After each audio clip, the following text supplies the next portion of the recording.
সন্ত্রাসবাদ দমনের লক্ষ্যে এবার আফগানিস্তানে হামলা চালানোর কথা জানালো পাকিস্তান। পাকিস্তানের প্রতিরক্ষা মন্ত্রী খাজা আসিফ মঙ্গলবার বিবিসিকে এমন কথা জানান। দীর্ঘদিন ধরে পাকিস্তানের নিরাপত্তা বাহিনী ও বেসামরিকদের নিশানা করে হামলা চালিয়ে আসছিল পাকিস্তানের বেশ কিছু সশস্ত্র গোষ্ঠী। হামলা প্রতিহত করতে এবার প্রকাশ্যে সেখানে বিমান হামলা চালানোর কথা জানানো হলো। পাকিস্তান স্বীকার না করলেও দীর্ঘ সময় ধরে আফগানিস্তানের বিভিন্ন ঘাঁটিতে হামলা চালিয়ে আসছে দেশটি। 2021 সালে ন্যাটো জোটের সেনারা আফগানিস্তান ছাড়ার পর থেকেই তালেবান সরকারের সাথে বাড়ে পাকিস্তানের টানাপোড়েন।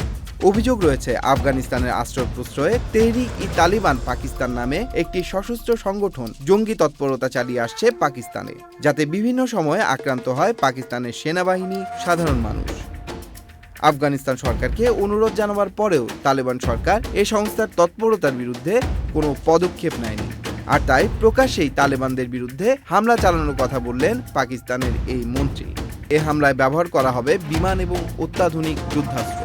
পাকিস্তানের প্রতিরক্ষা মন্ত্রী বিবিসিকে বলেন, আমরা আফগানিস্তানে অভিযান চালাচ্ছি এবং ভবিষ্যতেও আমরা অভিযান অব্যাহত রাখব। পাকিস্তানের প্রতিরক্ষা মন্ত্রী এমন মন্তব্যকে দায়িত্বহীন অভিহিত করে তালেবান পাল্টা হুমকি দিয়ে বলেছে, আফগানিস্তানে হামলা চালালে কঠিন পরিণতি ভোগ করতে হবে। সম্প্রতি পাকিস্তানের অভ্যন্তরেও সন্ত্রাস বিরোধী অভিযান চালুর কথা জানিয়েছে পাকিস্তান।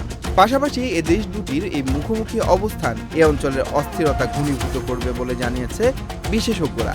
বাড়তে থাকা অস্থিরতায় পাকিস্তানের পররাষ্ট্রমন্ত্রীর এই বক্তব্যের জের কোথায় গিয়ে পৌঁছায় আপাতত সময়ই তা বলতে পারে।